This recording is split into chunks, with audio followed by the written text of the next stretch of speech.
We just thought, this is something that we'll never see again.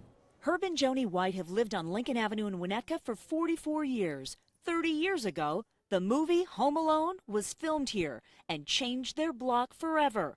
It was the winter of 1990. Herb and Joni White lived directly across the street. They still live there today. I had no idea what the future of the thing would be. So Herb grabbed his VHS recorder and shot a few clips every day, no more than 30 seconds at a time. It's just fun to record a neighborhood event at the time. Today he pops in his homemade Home Alone version CD for us.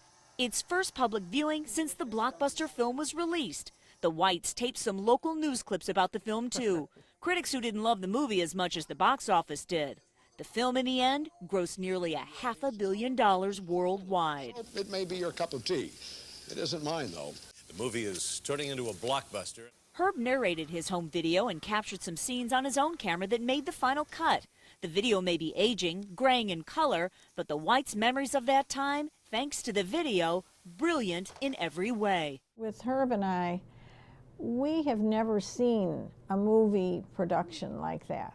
So it was an education for us. Herb caught the star Macaulay Culkin escaping from the suspicious bad guys posing as plumbers in the movie. That's Culkin running down Lincoln Avenue at full speed, later making his way back to the front door where lights go on and he barricades himself inside. It's here inside this iconic house that Culkin, character Kevin McAllister really, creates a 3-story booby trap for the wet bandits trying to break in from the outside. He does it with the film crew who spent months on Lincoln Avenue, hanging Christmas lights, taking over the suburban block, and creating snow to set the scene. There was no snow on the ground. So what they did was they had rolls of white material, rolls about 4 feet wide and about 2 inches thick, and they'd roll that out so that at a distance it looked like snow. They also had what I believe was bean curd that they would distribute through a 2-foot wide hose-like thing. And potato flakes to imitate falling snow for Mrs. McAllister, who finally makes it home during a blizzard. The dog next door, a black lab who loved it all. The props, good enough to eat.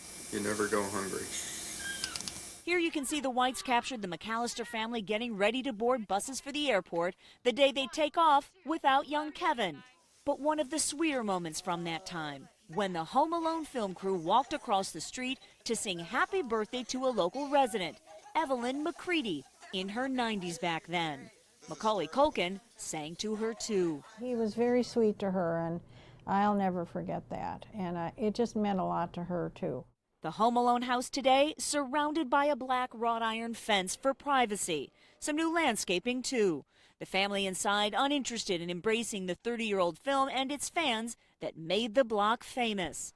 Believe it or not, cars still come and go like they did 30 years ago when the film was released, hoping for a glimpse of something or simply a photo out front.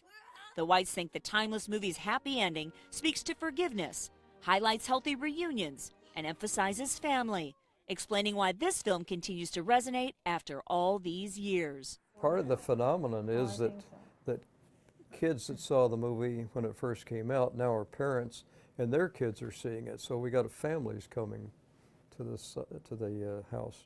That house, Joni and Herb White have a front row seat to watch it all, then and now. We just thought, this is something that we'll never see again. And we enjoyed it.